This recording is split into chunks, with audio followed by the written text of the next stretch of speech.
And अगर आपको किसी की सिंसियरली मदद करनी है then you have to take out your time, आपको प्रायोरिटी देनी पड़ेगी। इसीलिए मैंने स्पोकन इंग्लिश की क्लास भी शुरू करी थी फॉर कैंडिडेट्स। यस, मैं उसकी एक मिनिमल फीस रखी थी so that only sincere candidates they come. एक मैंने ये ट्रायल रखा था so that I see the response of people कि कैसे वो रिस्पॉन्स करते हैं, ठीक है। उसमें मैंने एक ह्यूमन एंगल देखा, उसके बारे में बताती हूँ।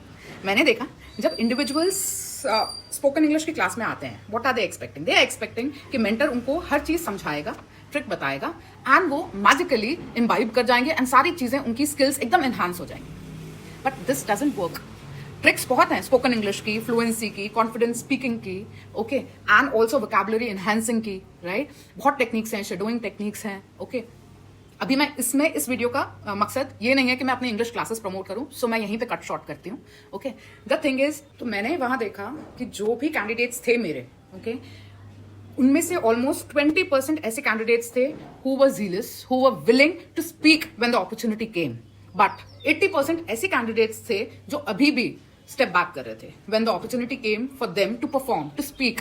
वहां पे वो बोल नहीं पा रहे थे और वो बहाने मार रहे थे कि ये क्लास हमें अटेंड ना करनी पड़े जहां उनको बोलना पड़े। देखिए, कोई भी स्किल एनहांस करनी है तो हमें उसकी प्रैक्टिस तो करनी पड़ेगी। मैं उनको एग्जाम्पल देती हूँ कि स्विमिंग अगर आपको सीखनी है, ठीक है, चाहे आप कितनी थ्योरी सीख लो स्विमिंग की, मगर स्विमिंग पूल के अंदर तो कूदना ही पड़ेगा ना। स्विमिंग पूल के अंदर आपको स्विमिंग किए बगैर, प्रैक्टिस किए बगैर स्विमिंग नहीं आ सकती। यही चीज मैं उनको समझाती हूँ स्पोकन इंग्लिश के लिए भी, ओके। बिना बोले, बिना प्रैक्टिस किए ये स्किल आपको नहीं आ पाएगी। इवन इफ आप कितने पॉडकास्ट सुन लो, कितने वीडियो सुन लो, कितनी मूवीज देख लो, टिल द टाइम एक मेमोरी आपकी बनती है, muscle memory, okay. This face has also muscles. इसकी मेमोरी बनती है how to pronounce, how to speak, ठीक है, आर्टिकुलेट कैसे करना है। ये सारी चीजें जो हैं ये आपके सबकॉन्शियस माइंड में तब जाती हैं जब आप इनको प्रैक्टिस करते हो।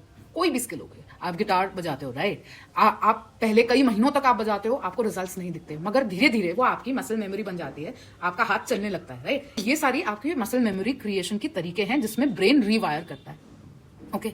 For some time I am not taking spoken English classes because I wanted कि इसको थोड़ा सा रिफॉर्म करूं सो दैट ये और मदद कर पाऊं मैं तरीके से जो बंदे इसमें आना चाहते हैं, सीखना चाहते हैं, ओके।